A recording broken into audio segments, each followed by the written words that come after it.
آپ کو ویسے ہی معلوم ہے کہ کتنے ملا مولوی ہمارے پیچھے پڑے ہوئے ہیں، تو تھوڑا سا صبر کریے آپ۔ مکھیا جی سے میری گزارش ہے، جس نے پرچہ دیا ہے ان کو چاہیے کہ ٹاپک پہلے دیا کریں، 20 تقریر میں گڑبڑ نہ کرائیں، چاہے ہمیں بلائیں یا نہ بلائیں اس کی کوئی پرواہ نہیں ہے ہمیں، اللہ کی قسم کوئی پرواہ نہیں ہے ہمیں، مت بلائیے آپ، میں آپ سے ہاتھ جوڑ کر بھی اپیل کر رہا ہوں، مت بلائیے ہمیں، ہم آنا بھی نہیں چاہتے ہیں بہار میں اور جھارکھنڈ میں، کیونکہ میں 20 سال سے پک چکا ہوں، مت بلائیے مجھے، میں کہہ دے رہا ہوں بس، لیکن 20 تقریر میں اس طریقے سے رسوا مت کریے کسی کو، آپ کسی کا ٹاپک چینج کرا کر، مجھے اچھا نہیں لگا یہ آج۔ تو سنیے میرے بھائیوں، جو بات میں بول رہا تھا وہ یہ کہ عمر ابن عاص کے لڑکے کو اس بات پہ یہودی لڑکے کو کوڑا مار دیا کہ تیرا گھوڑا میرے گھوڑے سے آگے کیسے نکلا، ایک تھپڑ مار دیا، اور چھوٹا سا بچہ، وہ 12 سال کا یہودی بچہ سیدھے سیدھے کہتا ہے کہ میں اب جاؤں گا اور میں اس شہر کے گورنر عمر ابن عاص سے اس کی شکایت کروں گا کہ تم نے مجھے تھپڑ مارا ہے۔ بیٹا کیا کہتا ہے؟ عمر ابن عاص کا بیٹا کیا کہتا ہے یہودی بچے سے؟ ارے جا، جس سے بھی شکایت کرنا ہو کر، میرا کوئی کچھ نہیں کر سکتا، میں اسی گورنر کا بیٹا ہوں، میں عمر ابن عاص کا بیٹا ہوں، میں عمر ابن عاص کا بیٹا ہوں، مجھے کوئی کچھ نہیں کر سکتا۔ پھر یہودی بچے کی ہمت نہیں ہوئی، بھائی گورنر کا بیٹا ہے اب کیا ہوگا، جیسے یو پی میں منتری کا بیٹا گاڑی چڑھوا دیا۔ اب سوچئے اتر پردیش کی فضا کیا ہو رہی ہے، انڈا چوری، کتاب چوری، بکری چوری، یہ مقدمے لگے ہیں اعظم خان کے اوپر، ابھی تک 2 سال سے جیل میں ہے، اور ایک آدمی منتری کا بیٹا 8 کسانوں کے اوپر گاڑی چڑھا دیا تو 4 مہینے میں جیل سے باہر آ گیا، 4 مہینے میں جیل سے باہر آ گیا، کیوں منتری کا بیٹا ہے اور گرا راج منتری کا بیٹا ہے، تو اب آپ سوچئے کون کیا کر سکتا ہے۔ تو وہ عمر ابن عاص کے بیٹے نے سوچ لیا کہ میرا کیا اب کیا ہوگا، یہودی بچے نے سوچا یہ تو اس گورنر کا بیٹا ہے۔ 1 مہینے کے بعد جب حضرت عمر آتے ہیں اور انہوں نے تمام لوگوں کو اکٹھا کیا، پوچھا تم عمر ابن عاص سے خوش ہو یا نہیں، میں نے جس کو گورنر بنایا تھا تم اس سے خوش ہو یا نہیں؟ تمام لوگ کہتے ہیں خوش ہیں، عمر ابن عاص کی حکومت بہت اچھی چل رہی ہے، اچھا کام کر رہے ہیں، ہمیں کوئی پریشانی نہیں ہے۔ ایک چھوٹا سا بچہ وہی 12 سال کا یہودی کا کھڑا ہو کر کہتا ہے کہ میں عمر ابن عاص سے خوش ہوں، سب کچھ ٹھیک ہے، لیکن امیر المومنین ایک چیز کا انصاف مجھے چاہیے، آج سے 1 مہینہ پہلے عمر ابن عاص کے بیٹے نے مجھے تھپڑ مار دیا تھا، صرف اس لیے کہ میرا گھوڑا ان کے گھوڑے سے آگے نکل گیا تھا، اسی بات پر غصہ ہو کر انہوں نے تھپڑ مار دیا تھا۔ اچھا ادھر آؤ، اس 12 سال کے بچے کو بلایا اور یہودی بچے کو بلایا، ادھر آؤ، اپنی گود میں بٹھایا، پوری بات بتاؤ، پوری بات بتائی، کہا کہ عمر ابن عاص کے بیٹے نے مارا۔ کہا پھر تم نے شکایت کیوں نہیں کی؟ کہا اس لیے نہیں کی کہ عمر ابن عاص کے پاس جب میں آ رہا تھا تو عمر ابن عاص کا بیٹا مجھ سے بولا میرا کچھ نہیں ہوگا، میں عمر ابن عاص کا بیٹا ہوں، میں گورنر کا بیٹا ہوں، میرا کوئی کچھ نہیں کر سکتا۔ فرمایا اچھا چلو 1 تھپڑ مارو۔ 1 تھپڑ عمر ابن عاص کے بیٹے کے مارا گیا، زور سے تھپڑ لگایا گیا، جلاد نے تھپڑ لگایا۔ پھر عمر ابن عاص سے کہا آپ بھی ادھر آئیے۔ عمر ابن عاص نے کہا مجھے کیوں؟ جلاد سے کہا 1 تھپڑ اس کے باپ کے بھی مارو، اس گورنر کے بھی مارو۔ پوچھا ایسا کیوں؟ کہا پہلے تھپڑ کھاؤ اس کے بعد بتاتا ہوں۔ 1 تھپڑ عمر ابن عاص کے بھی پڑ گیا۔ عمر ابن عاص نے کہا آپ کا انصاف تو ٹھیک ہے، بیٹے نے مارا تھا، بیٹے کو مارا گیا، لیکن مجھے کس لیے مارا گیا ہے اے امیر المومنین، کیا آپ یہ بتائیں گے؟ فرمایا ہاں تمہیں اس لیے مارا گیا ہے کیونکہ تم نے اپنے بیٹے کو صحیح تعلیم نہیں دی ہے، تم نے اپنے بیٹے کو صحیح تربیت نہیں دی ہے، تم نے اپنے بیٹے کو صحیح درس نہیں دیا ہے۔ تمہارا بیٹا یہ کیسے بولا کہ میں اس شہر کے گورنر کا بیٹا ہوں، میرا کوئی کچھ نہیں کر سکتا؟ اس کا مطلب یہ ہے کہ تم نے ان کو اسلام کی تعلیم نہیں دی ہے، ان کو تم نے اسلام کی دعوت نہیں دی ہے، ان کو بتایا نہیں ہے کہ اسلام میں امیری غریبی کچھ نہیں، چھوٹا بڑا کچھ نہیں ہوتا ہے، سب برابر ہے۔ آپ کے بیٹے کو یہ تربیت کہاں سے ملی کہ میرا باپ گورنر ہے، میرا کوئی کچھ نہیں کر سکتا ہے؟ تم نے اپنے بیٹے کو صحیح تعلیم نہیں دی ہے، اس لیے یہ تھپڑ تمہیں مارا گیا۔ اب آئندہ تم اپنی اولاد کو بھی صحیح تربیت دو گے۔ یہ عدل تھا، یہ انصاف تھا، یہ فیصلہ تھا۔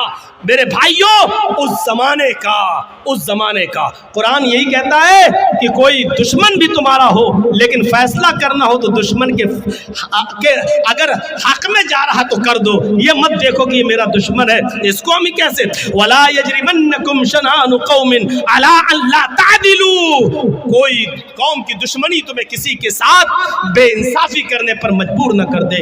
ایک اور چیز قرآن کہتا ہے، قرآن نے یہ بات بتائی ہے اور اس بات پر ہم آپ کی بات تھوڑا سا رکھ لیں گے، ویدوں کے منتر بھی چلو اس میں ہم تھوڑے سے جوڑ دیں گے۔ میرے بھائیوں یہاں پر قرآن نے دشمنی کی ایک وجہ یہ بتائی ہے کہ دشمنی کب ہوتی ہے لوگوں کے درمیان، اس کے جڑ کو ختم کر دیا ہے، اور اس کے جڑ کو ختم کرتے ہوئے کیا کہا؟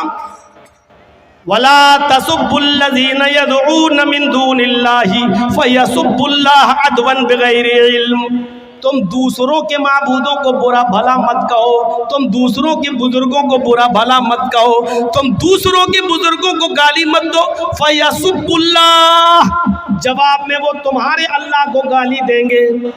بھائی تم اللہ کے نبی نے فرمایا تم کسی کی ماں کو گالی مت دو، تو صحابی نے پوچھا اللہ کے رسول، اللہ کے نبی نے کہا کہ تم اپنی ماں کو گالی مت دو، تو صحابی نے کہا اللہ کے رسول اپنی ماں کو گالی کون دے گا؟ ایسا کون نالائق بیٹا ہوگا جو اپنی ماں کو گالی دے گا؟ تو اللہ کے نبی نے کہا تم کسی کی ماں کو گالی دو گے، کسی کو اس کی ماں کی گالی دو گے، جواب میں وہ تمہیں تمہاری ماں کی گالی دے گا، تو اس کا مطلب کیا ہوا کہ تم نے اپنی ماں کو گالی دی، نہ تم اس کی ماں کو گالی دیتے نہ وہ جواب میں تمہاری ماں کو گالی دیتا، تو گویا کہ تم نے خود اپنی ماں کو گالی دی ہے۔ کتنی اچھی بات ہے، بتائیے اتنی اچھی باتوں کو چھوڑ کر آپ اوم بھوم سننا چاہتے ہیں؟ سمجھ سے باہر کی بات ہے۔ تم دوسروں کے بزرگوں کو گالی مت دو، دوسروں کے خداؤں کو گالی مت دو، ورنہ وہ تمہارے اصلی خدا کو گالی دیں گے۔ آپ رام کو یا لکشمن کو یا عیسیٰ کو یا موسیٰ کو، پہلی بات تو کوئی مسلمان عیسیٰ موسیٰ کو برا کہہ ہی نہیں سکتا، کیونکہ وہ مسلمانوں کا عقیدہ کہ وہ بھی ہمارے نبی ہے، اللہ نے نبی بنا کر بھیجا۔ تم نہ کسی بدھ کو، نہ کسی مہاویر کو، نہ کسی کرشن کو، رام کو، لکشمن کو، ہنومان کو، تم کسی کو گالی نہ دو، اس لیے کہ اگر تم ان کو برا کہو گے تو ان کے ماننے والے تمہارے اصلی خدا کو، اصلی رب کو برا کہیں گے، اصلی رب کو برا کہیں گے، تو اس کا مطلب یہ کہ تم خود اپنے رب کو گالی دینے کے ذمہ دار بن رہے ہو۔ فرمایا کہ وَلَا تَسُبُّوا الَّذِينَ يَدْعُونَ مِن دُونِ اللَّهِ فَيَسُبُّوا اللَّهَ عَدْوًا، تم دوسروں کے بزرگوں کو گالی مت دو، ورنہ وہ جواب میں تمہارے اصلی خدا کو، اصلی رب کو گالی دیں گے بغیر علم کے، بغیر علم کے۔ اس میں تو کوئی شک ہی نہیں ہے کہ اللہ ایک ہے، اور اس کو سب مانتے ہیں، دنیا کی ہر قوم مانتی ہے، ہر مذہب مانتا ہے کہ اللہ ایک ہے۔ ان کے ہاں رسول، نبی، رشی، اوتار، پیغمبر کے بھی آنے کا ثبوت ملتا ہے۔ اب آپ ایک طرف سے دیکھ لیں، اللہ، اس کو اللہ بھی آیا ہے ویدوں میں، اللہ کے ساتھ اسم اللہ اللہ مترا ورڑو اللہ،